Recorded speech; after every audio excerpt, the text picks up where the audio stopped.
karena feng shui itu sifatnya, peruntukannya, manfaatnya adalah universal, sehingga bisa diterapkan untuk setiap individu, asalkan individu itu mempunyai data kelahiran yang lengkap ya, sehingga bisa dianalisa ya. Nah kemudian ada ruangan-ruangan yang nggak pernah dijamah. Nah itu pun akan menimbulkan efek negatif ya. Dindingnya lembab, pengap, nggak ada ventilasi, berjamur, berayap. Semua yang bersio ayam, jangan memulai segala sesuatu ya. Yang penting-penting, apalagi mulai memperbaiki rumah ya, mulai pindah rumah, kecuali dia membuat renovasi besar dari tahun lalu yang nggak pernah berhenti sampai sekarang, itu boleh terus dilanjutkan. Tapi kalau dia memulainya tahun ini, kita khawatir di tahun depan di mana dia punya peluang begitu bagus, hambatannya menjadi tidak sedikit.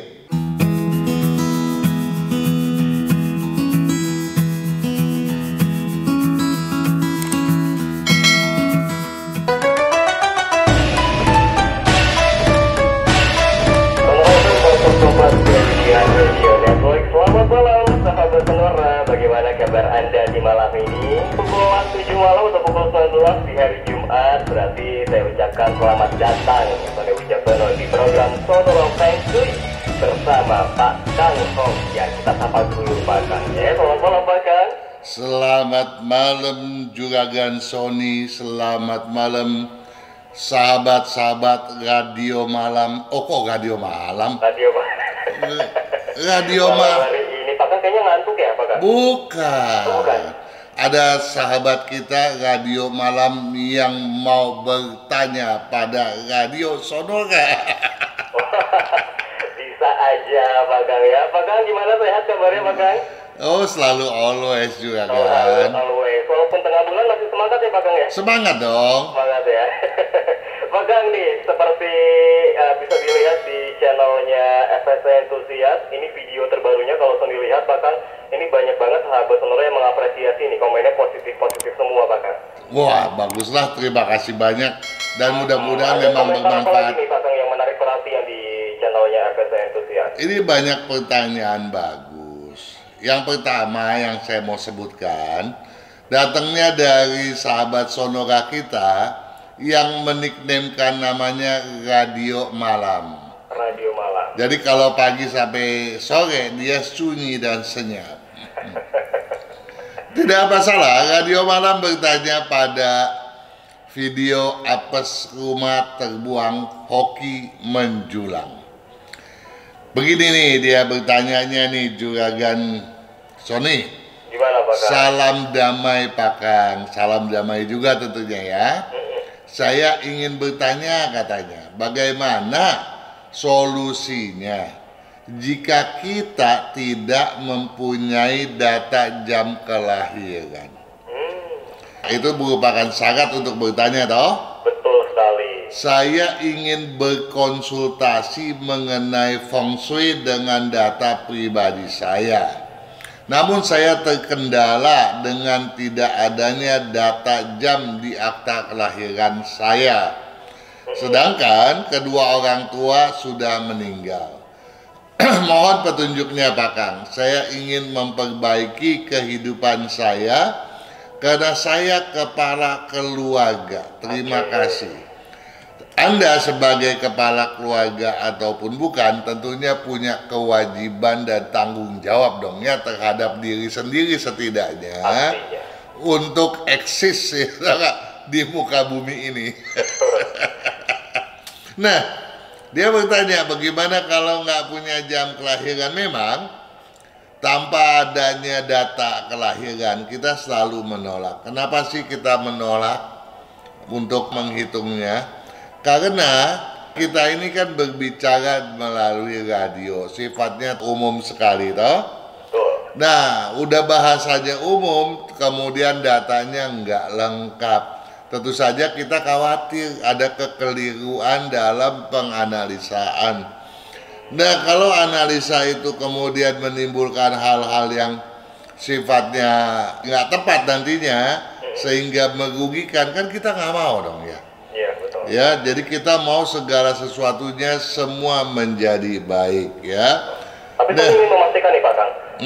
Kalau kita nggak tahu detail menitnya, mungkin kisaran jam 7 atau kisaran jam 5 itu boleh nggak Pak Kang? Boleh, kan saya sudah pernah kemukakan bahwa dalam perhitungan yang rentang besar itu rentangnya tuh 2 jam ya. Jadi mulai dari jam ganjil. Jam ganjil itu kan jam 7 misalnya kan. Betul. Sampai jam 9, jam 9 sampai jam 11 gitu ya. Nah, tetapi kalau kita bilang jam 9, ini yang dari jam 7 sampai jam 9 apa yang jam 9 sampai yang jam 11? Kan lain itu hitungannya toh. Iya. Jadi saya minta tolong, kalau jam ganjil tolong kasih tahu apakah jam 7 tepat, jam 7 lewat semenit, jam 7 kurang 1 menit, soalnya berbeda gitu ya. Kita nggak mau nanti karena hal yang kecil dampak buruknya menjadi besar. Kita mau semuanya menjadi baik adanya. Tapi dia bertanya kan, kalau nggak punya jam kelahiran gimana dong? Nggak bisa dihitung dong. Sebetulnya bukan nggak bisa, bisa. Nah, karena jarak tadi 2 jam, kita secara garis besar mengambil jamnya jam genap ya. Misalnya jam 7 sampai jam 9, kita hitung jam 8 dong ya. Jadi kalau jam 8 mau kurang mau lebih nggak masalah toh? Iya. Nah, paling nggak ada 12 dong. Betul. 12 jam dalam satu hari kan? Iya. Kita mesti hitung satu persatu, kemudian kita cocokkan dengan si penanya. Jadi misalnya radio malam yang bertanya nih, radio malamnya mesti selalu standby sama saya. Saya tanya, Anda ini karakternya begini-begini bukan? Penyakitnya begini-begini bukan? Yang Anda alami begini-begini bukan? Kalau itu semua klop, oh berarti dia lahir pada jam antara jam sekian sampai jam sekian. Kalau belum, kita maju lagi jamnya, kita maju sampai kita temukan itu. Nah, itu kan butuh waktu yang lama kan. Iya. Acara kita 1 jam di radio mana bisa mumpuni, mana bisa cukup waktunya. Betul. 1 jam aja untuk semua sahabat sonora kurang cukup ya Pak? Iya, ya jadi tolong dimaklum kenapa kita menolak jam tersebut. Bukan berarti nggak bisa, tapi buang waktu gitu ya. Tolong dimaklumi. Nah, ada yang meniknamkan namanya Bapak Hansip. Bapak Hansip. Udah radionya malam ini beneran nih. Hansip harus kerja. Beronda kalau malam ya. Ada Hansip gandring. Yang bertanya pada video, melanggar pantangan hoki pun melayang. Malam Pak Kang, izin bertanya, apakah perhitungan feng shui bisa diterapkan untuk semua orang? Tentu saja bisa ya. Karena feng shui itu sifatnya, peruntukannya, manfaatnya adalah universal, sehingga bisa diterapkan untuk setiap individu, asalkan individu itu mempunyai data kelahiran yang lengkap ya, sehingga bisa dianalisa ya. Jika mencermati semua video, maksudnya dia sudah menonton nih banyak video di Feng Shui Enthusiast, di Sonora FM ya. Ada beberapa kemiripan dalam perhitungan leluhur Jawa. Contohnya misalnya pintu utama jika dibuka tidak boleh lurus ke dapur dan sebagainya. Memang banyak kecocokannya, bukan hanya itu ya. Mungkin banyak hal lainnya, tentu saja perlu kajian khusus. Jika Hansip Gandring punya waktu, nggak ada salahnya itu dibuat kajian ya kalau memang ada minat ke sana toh. Mudah-mudahan nantinya lebih bermanfaat lagi buat orang banyak toh. Amin. Iya. Nah, kemudian jika pintu utama membuka keluar setelah diberi galengan tengah setinggi 20 cm sehingga menyerupai jendela, apakah pintu tersebut tetap menjadi pintu utama atau berubah fungsi menjadi jendela? Terima kasih. Jadi dia punya pintu nih, bukanya keluar.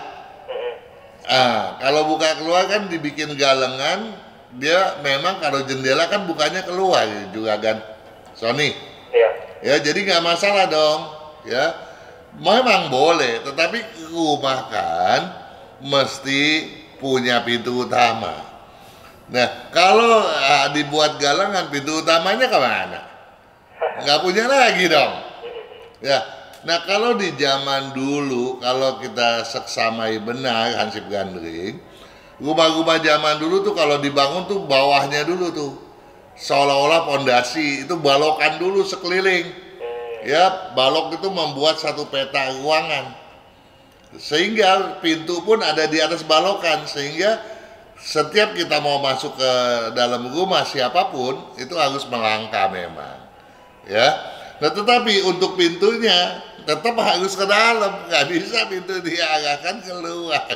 Kalau keluar menjadi jendela, dan rumah harus punya pintu utama. Seperti juga manusia harus punya mulut, ya toh?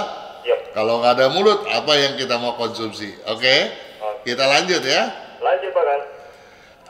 Ada Juragan Filipus Cahyadi yang bertanya pada video, apes rumah terbuang hoki menjulang. Halo Pak Kang, mau bertanya Pak, bagaimana cara mengetahui lokasi negatif di suatu rumah kita sendiri? Terima kasih Pak. Jadi kita pernah bercerita ini Juragan Sony, bahwa rumah itu harus kita bagan menjadi 9 bagian, 3 ke kiri, ya, ke samping, dan 3 ke atas, vertikal dan horizontal gitu ya. Sehingga kita temui 9 ruang. Di tengah adalah titik tengah dong, pusat daripada rumah. Sedangkan ada 8 titik lagi toh. Nah, 8 titik ini ada yang negatif, ada yang positif berdasarkan peninjauan feng shui. Nah, dia tanya, yang mana nih untuk mengetahuinya nih, yang mana negatif, mana positif. Nah, untuk hal semacam ini tentunya Filipus Cahyadi harus memahami konsep metode 8 bintang ya, yang berkaitan dengan keharmonisan. Nah, keharmonisan yang dimaksud apa? Karena kalau kita bicara harmonis, dia harus ada 2 sisi dong. Positif dan negatif, harus ada balancingnya. Nah, positifnya misalnya kita mencari aspek kesehatannya, kekayaannya, kebahagiaannya, kelancarannya. Sedangkan negatif yang kita harus waspadai, jangan sampai di dalam rumah tangga nantinya ada satu keributan, ya, satu perselisihan, pertengkaran, ada malapetaka, ada musibah, nah ada kehilangan. Jadi ada satu pantangan yang kita harus hindari betul. Dan ada kehancuran. Nah, ini kita harus tahu. Nah, cara tahunya gimana?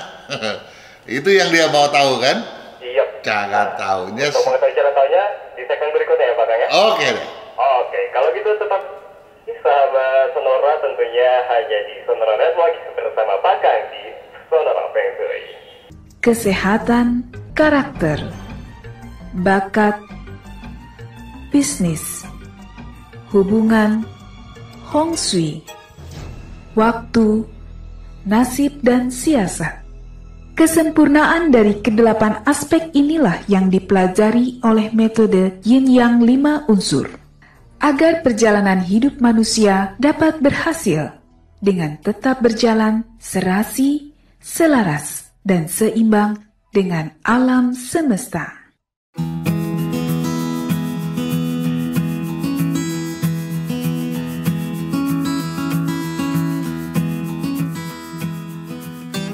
Peneruskan para sobat Gramedia Radio Network masih bersama Sony Wicaksono dan Pak Kang Hongkian di Sonora Feng Shui. Tadi kita masih melanjutkan pertanyaan dari Filipus Cahyadi yang menanyakan bagaimana cara mengetahui lokasi negatif di suatu rumah kita sendiri.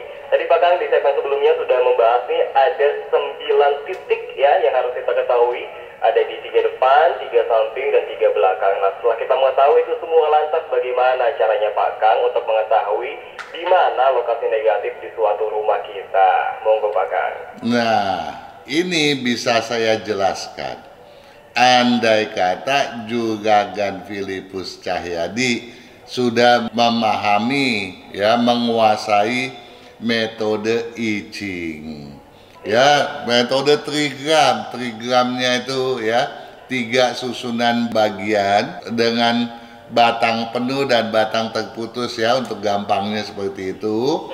yang kemudian harus disusun kembali menjadi 64 heksagram.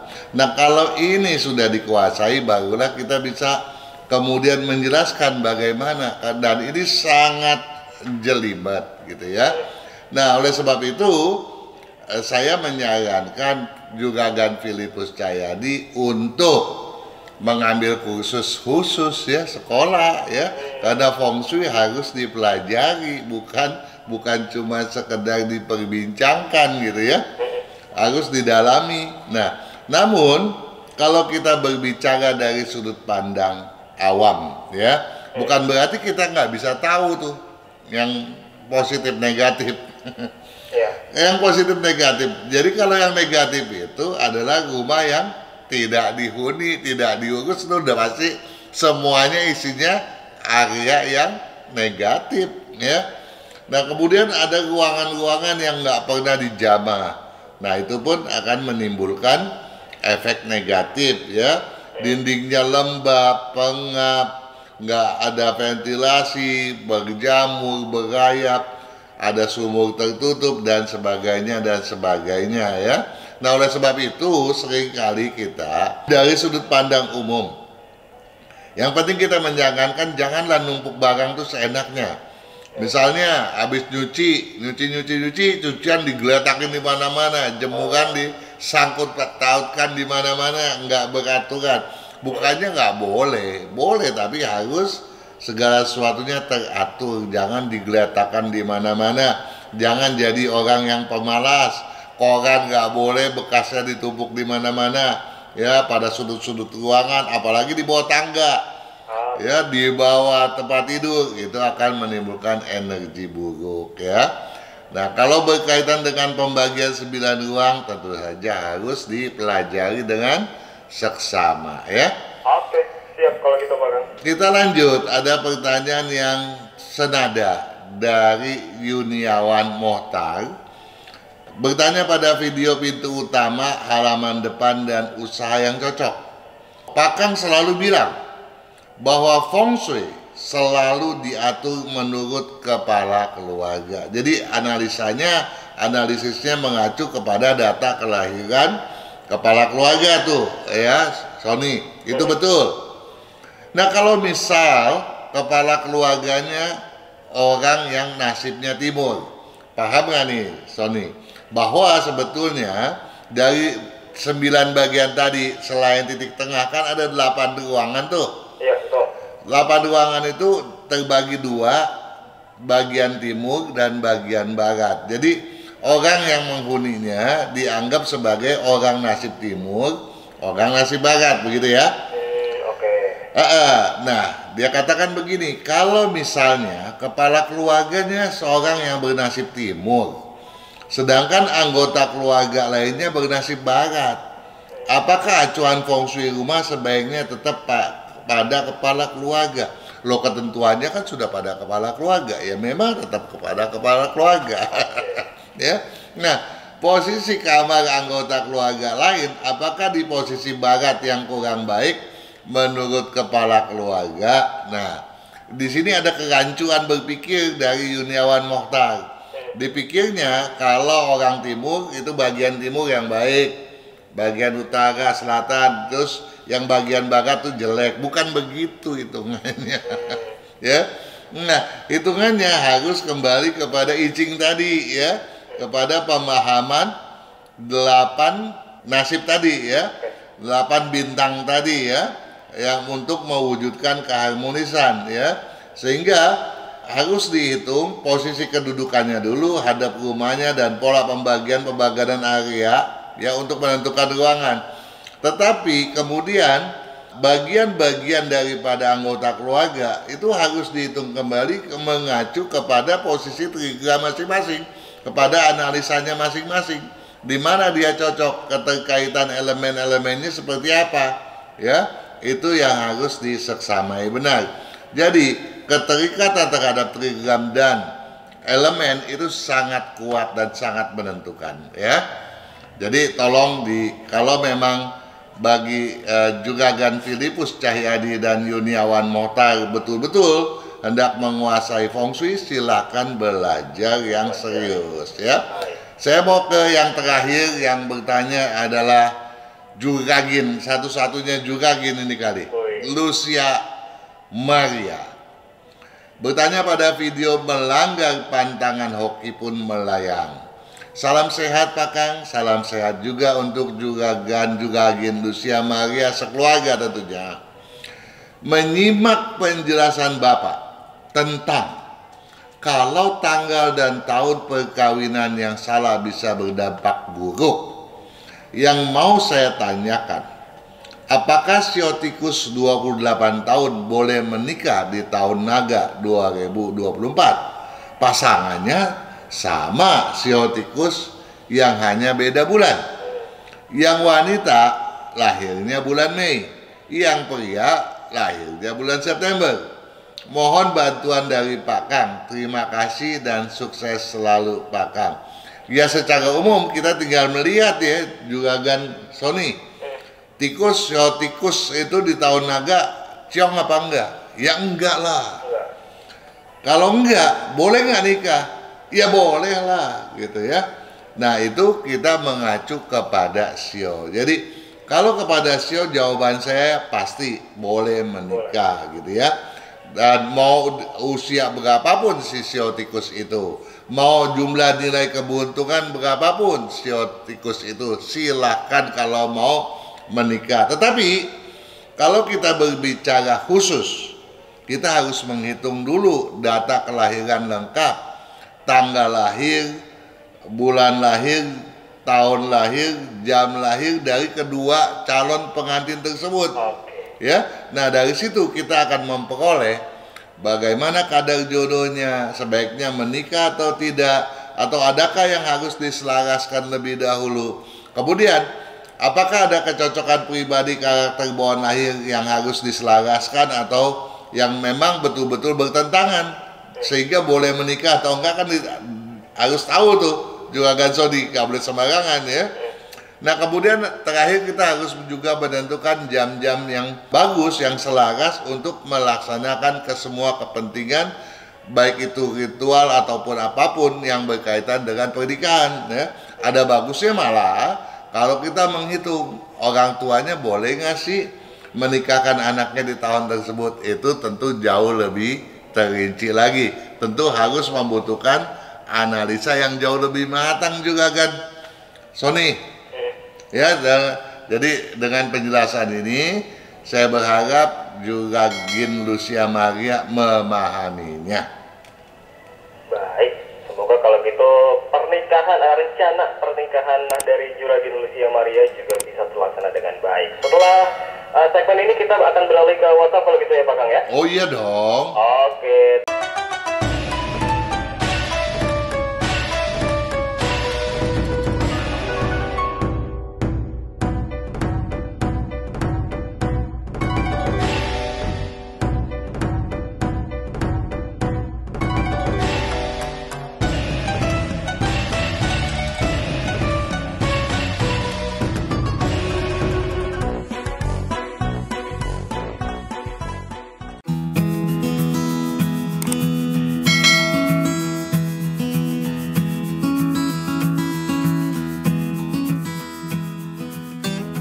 Sonora FM Parcel Kompas Gramedia Radio Network. Kita masih bersama Pak Kang Hongkian dan juga saya Sony Wijaksono di program Sonora Feng Shui. Terima kasih banyak atas antusiasmenya sahabat Sonora, karena saya sudah mendapatkan banyak sekali pesan yang masuk di WhatsApp studio. Kita mulai Pak Kang? Iya. Oke, ini kita mulai dari Juragin Francisca Putri yang ini baik sekali, tepat mengirimkan pukul 19.00 waktu Indonesia Barat. Juragin Francisca ingin bertanya, ada dua anaknya Pak Kang. Iya. Pertama adalah Nicholas Rafael. Ejaannya adalah Nicholas.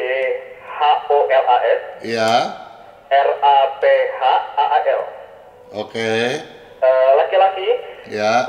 Lahir di tanggal 9 bulan 1 tahun 2014. Tanggal 9 bulan 1 tahun 2014. Iya. Jam lahirnya antara jam 8 sampai 8.30 pagi.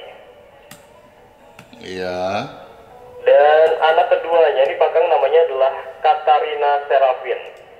Pakai K, pakai C. Ejaannya CATHARINA. Ya. Kemudian SERAPHINE. Katarina Seratine. Yes. Perempuan, lahir di tanggal 26 bulan 4 Tanggal tahun 2018. 26 bulan 4 tahun 2018. Jam lahirnya di antara jam 6 sampai 7 pagi. Ya. Nah, ini Ibu Francisca bertanyanya ada 4 nih Pak Kang. Kita mulai yang pertama dulu, pendidikan atau bidang pekerjaan yang cocok, silakan Pak. Oke, untuk bidang pendidikan Nicholas, tentunya yang paling cocok adalah ke kuliner bisa, ke bidang hukum politik bisa. Cuma kalau bidang hukum dan politik, tentunya nanti seharusnya ke bidang lawyer dong ya. Nah, ke lawyernya ini yang nggak cocok. Begitu juga nanti ke bidang notariatnya ya, bukan berarti nggak cocok sih, cuma pas-pasan lambat perkembangannya gitu ya. Nah, tetapi kalau di bidang kulinernya, di bidang minuman, di bidang kemudian teknik informatika, kimia gitu ya. Nah, kemudian itu cocok ya, ke kimia, AI gitu ya. Atau kemudian pilihan yang selanjutnya adalah teknik mesin, teknik industri, dan teknik komputer ya. Nah, untuk Catherine banyak sekali ya.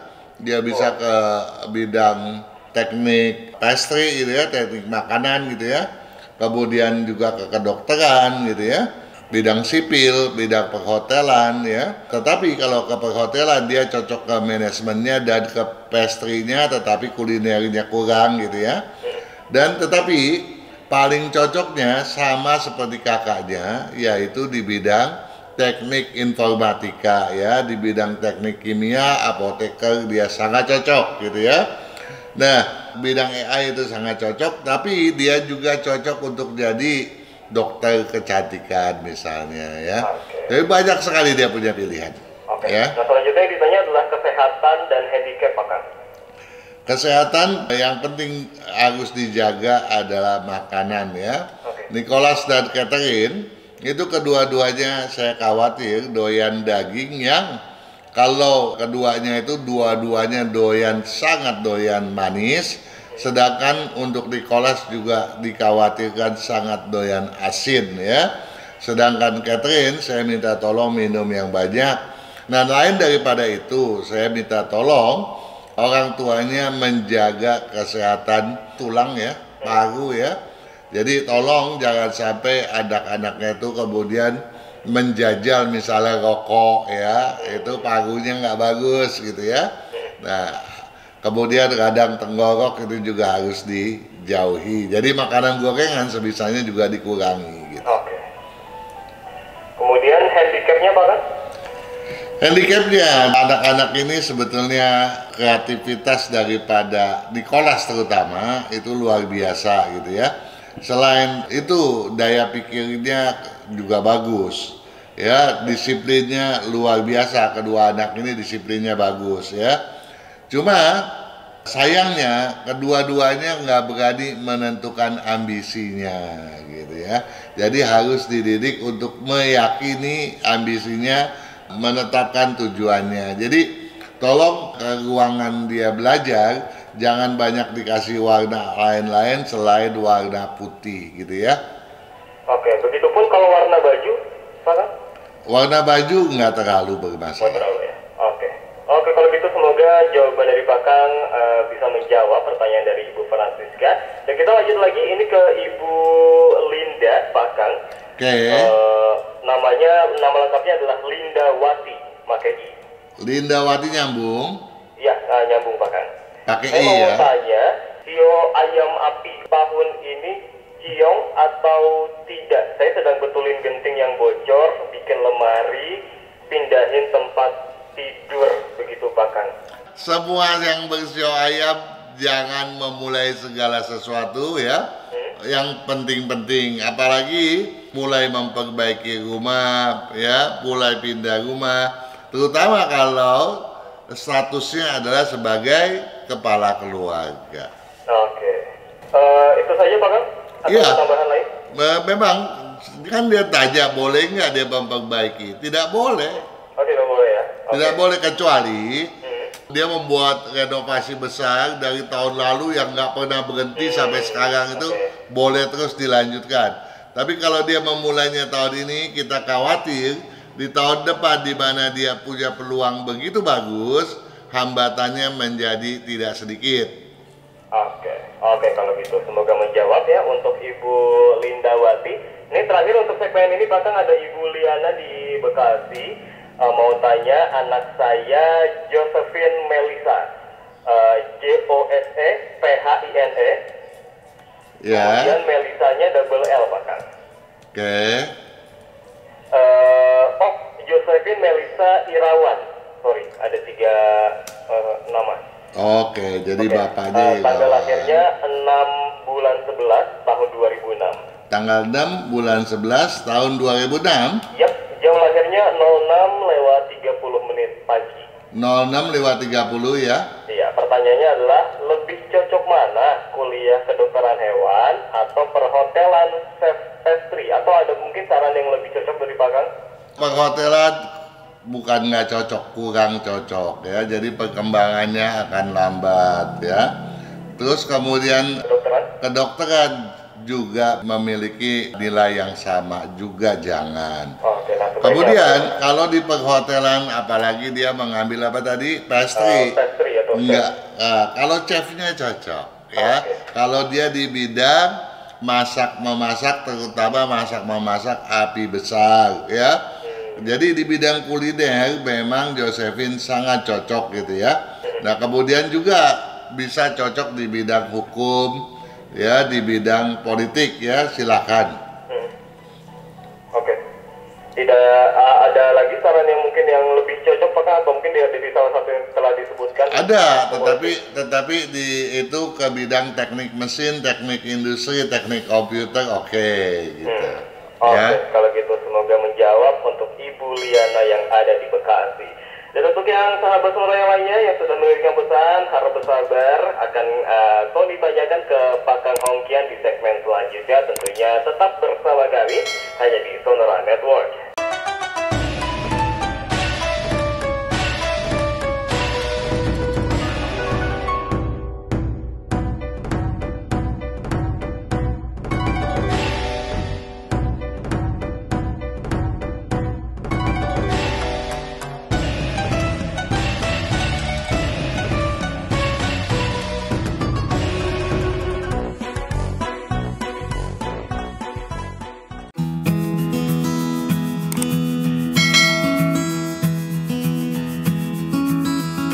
Sonora FM 104 Gramedia Radio Network, kita sudah sampai di segmen terakhir di dalam program Sonora Feng Shui bersama Pak Kang Hongkian dan juga ada saya Tony Wicaksono. Kita lanjut lagi ya Pak Kang?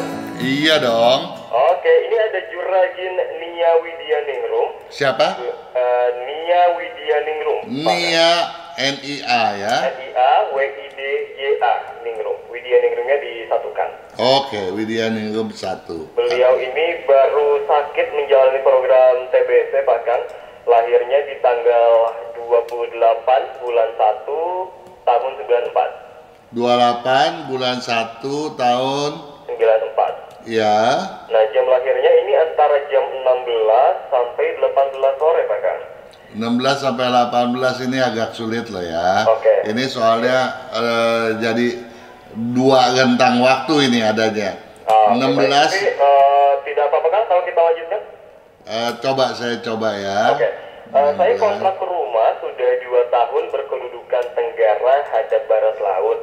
Nah, mohon tanya, Pak Kang, sejak tinggal di rumah kontrakan tersebut, saya banyak sakit, apalagi sekarang baru menjalani program TBC. Bagaimanakah solusinya, Pak? Posisinya di mana tadi? Posisinya berkedudukan tenggara hadap barat laut. Tenggara hadap barat laut. Kalau memang sebagai kepala keluarga, itu tempat yang berpantangan yang sangat berbahaya. Oke. Tetapi kalau ada kepala keluarga, ceritanya akan berbeda. Mungkin mungkin juga menjadi satu tempat yang malahan selaras baginya gitu ya. Karena kita mesti tahu siapa kepala keluarganya. Apakah ini betul kepala keluarga, tolong dipastikan dahulu gitu. Oke. Sebab kalau kita berbicara dia itu sebagai kepala keluarga ya, tentu posisi tadi posisi yang berbahaya. Kalau kita menghitungnya dari jam kelahirannya, dari 2 perhitungan yang kita siapkan, boleh dibilang nggak ada tuh gangguan paru ya. Oke. Ya, kecuali memang dia tuh betul-betul perokok pasif ya, itu tentunya gaya hidup yang keliru. Kalau dari bawaan lahir, tidak ada kemungkinan dia kena apa tadi TBC ya, nggak mungkin. Oke, kita lanjut dulu. Oke, baik Pak Kang. Kita beralih ke Juragin Lim Cui Cui, Lim Cui TJUI. Laki perempuan? Perempuan. Tanggal lahirnya adalah 15 bulan September. 15 bulan 9 bulan 1954. Tahun berapa? 1954. Iya, jam 2 siang Pak Kang. Oke, jam 14 ya. Mau tanya soal kesehatan, kemudian bidang usaha, arah rumah, dan warna baju yang cocok. Beliau ini ada rencana pindah rumah, sebaiknya tahun ini atau tahun depan ya? Oke, Lim Cui Cui ini sionya sio kuda, tahun ini lagi ciong, nggak boleh pindah rumah, nggak boleh mulai memperbaiki rumah. Jadi kalau tanya pindah rumah, tentu saja jangan, ya tunggu tahun besok. Kemudian pertanyaan lainnya apa tadi? Pertanyaan yang lainnya adalah kesehatan, bidang usaha, dan arah rumah. Kesehatan yang harus dijaga cuma satu ya, dia punya pencernaan lambungnya ya. Jadi lambung dan sistem pencernaan lainnya itu yang harus dia jaga. Bidang bisnis yang paling cocok yang berunsur kayu dominan atau yang berunsur logam dominan. Campuran api logam masih cocok, tapi perkembangannya dikhawatirkan sangat lambat. Oke, kalau untuk arah rumah Pak Kang? Untuk arah rumah, yang paling cocok ke timur laut. Timur laut, oke. Nah kemudian terakhir warna baju yang cocok nih Pak Kang? Tidak ada yang disarankan, jadi apapun silakan, bebas. Apapun cocok. Oke, kalau gitu kita beralih lagi Pak Kang ya. Oke. Kita beralih ke ada Pak Bambang, ini bertanya 2 anaknya Pak Kang. Yang pertama namanya adalah Meta double T. Ini perempuan? Iya, perempuan. Meta double T. Tanggal lahirnya 29 bulan 1 di tahun 2009. 29 bulan 1 tahun 2009. Ya, jam lahirnya 14:29. 14:29. Yang anak keduanya adalah Firya, Firya. Firya. Ya, Pria. Di tanggal 17 bulan 12 tahun 2016. Tanggal 17 bulan 12 ya. tahun 2016. 2016 jam 10:41 siang. pagi ya. Izin bertanya Pak Kang, untuk sekolah anak nih nantinya cocok di bidang apa atau bakatnya, kemudian kesehatannya apa? Oke, untuk Meta ya tentu saja di bidang kuliner, kedokteran, dokter kalau ambil kedokteran sangat cocok kalau menggeluti kecantikan, ginjal spesialis ya, atau spesialis jantung ya. Jadi bagian penyakit dalam sangat cocok. Kemudian juga cocok di bidang kuliner, minuman, di bidang AI, di bidang teknik informatika, teknik kimia, apoteker. Kemudian juga cocok untuk di bidang arsitektur ya, ke perhotelan juga cocok ya, apalagi di bidang kuliner yang tadi toh.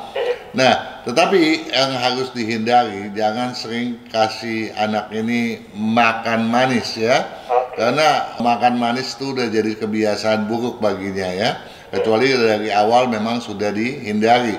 Saya khawatir nanti mengganggu banyak hal karena bawaan lahirnya kurang bagus daripada usus kecil, usus besar, tulang gitu ya, kerongkong ya, radang gampang, dan sebaiknya cukup minum gitu ya. Jadi walaupun penyakit-penyakit itu tidak dikhawatirkan berbahaya ya, karena nilainya kurangnya itu gangguannya kecil, tapi ini akan jadi kebiasaan jelek karena kebiasaan makan manisnya itu loh yang dikhawatirkan tadi ya. Nah kemudian untuk Virya sebaiknya ke bidang teknik tangan ya, industri makanan dan segala sesuatu yang berkaitan dengan agrobisnis, kertas dan lain sebagainya. Kemudian juga cocok di bidang metalurgi ya, cocok juga di teknik elektronik ya, teknik mesin, semua teknik yang berkaitan dengan listrik ya.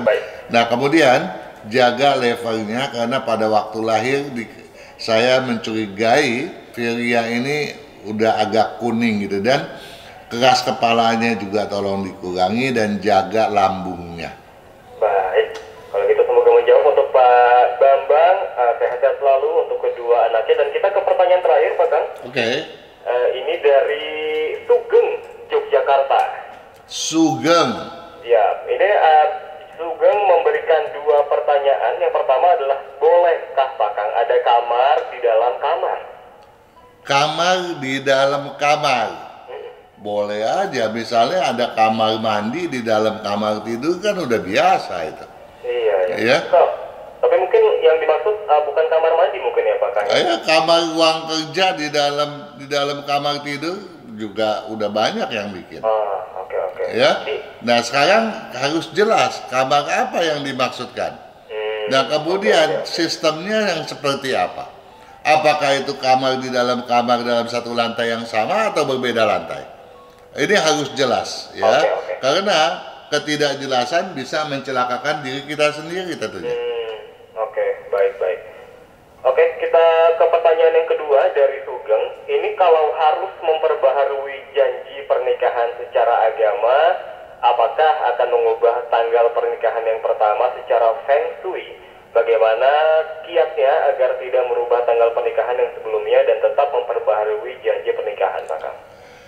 Kita memperbaharui itu adalah bagaimana kita menyelaraskan kehidupan kita ya sesuai dengan alam, begitu toh, dengan satu keyakinan ya, harus atau tidak itu kembali kepada manusianya. Nah bukan berarti surat menyurat menjadi harus terganggu dan kemudian perayaan pernikahan kelak gitu ya, nggak mesti juga ya, karena janji nikah ini memang harus dipimpin oleh seorang agamawan spiritual yang cocok gitu ya. Jadi bukan berarti kita harus mengubah segala sesuatunya. Oke. Siap. Nah ini Sugeng ngechat lagi nih Pak Kang, kamarnya ternyata kamar tidur di dalam kamar begitu katanya. Kamar apa? Kamar tidur di dalam kamar tidur, jadi begitu Pak Kang, ada dua kamar tidur. Jadi kamar tidur di dalam kamar tidur berarti kamar tersebut disekat dua. Iya, ya? begitu Pak Kang. Nah, sepanjang tidak ada tantangan yang dibikin, misalnya apa? Misalnya kemudian karena dibikin penyekat, kemudian penyekat itu melintang di pertengahan pintu kamar yang lebih besar dong, kan dia harus ada kamar besar baru disekat dong. Iya. Nah, kalau kamar di dalam kamar kemudian kamar itu kemudian potongannya memotong garis pintu atau pintunya kemudian berhadapan dengan pintu secara tidak simetris, ini yang keliru. Kemudian perpotongan tadi menimbulkan bentuk-bentuk sudut lancip, itu yang tidak boleh. Jadi jawabannya sebetulnya boleh. Tapi bukan berarti dengan boleh itu kemudian terbebas dari segala kemungkinan jeleknya. Karena apa? Karena pantangan lainnya juga harus dipedulikan. Misalnya gini, kompor ya, pada sudut yang sudah posisi yang sudah benar, arah spatulanya sudah benar, tetapi kemudian diletakkannya pada lorong panjang, itu kan menjadi salah gitu ya. Jadi kita jangan kemudian seenaknya membuat penyekat. Tetapi kalau kita ditanya di dalam sebuah ruang besar kita menyekatnya menjadi bagian ada lagi kamar di dalamnya, ya boleh, tidak ada masalah. Oke, baik. Semoga sudah menjawab ya untuk Juragan Sugeng dari Yogyakarta.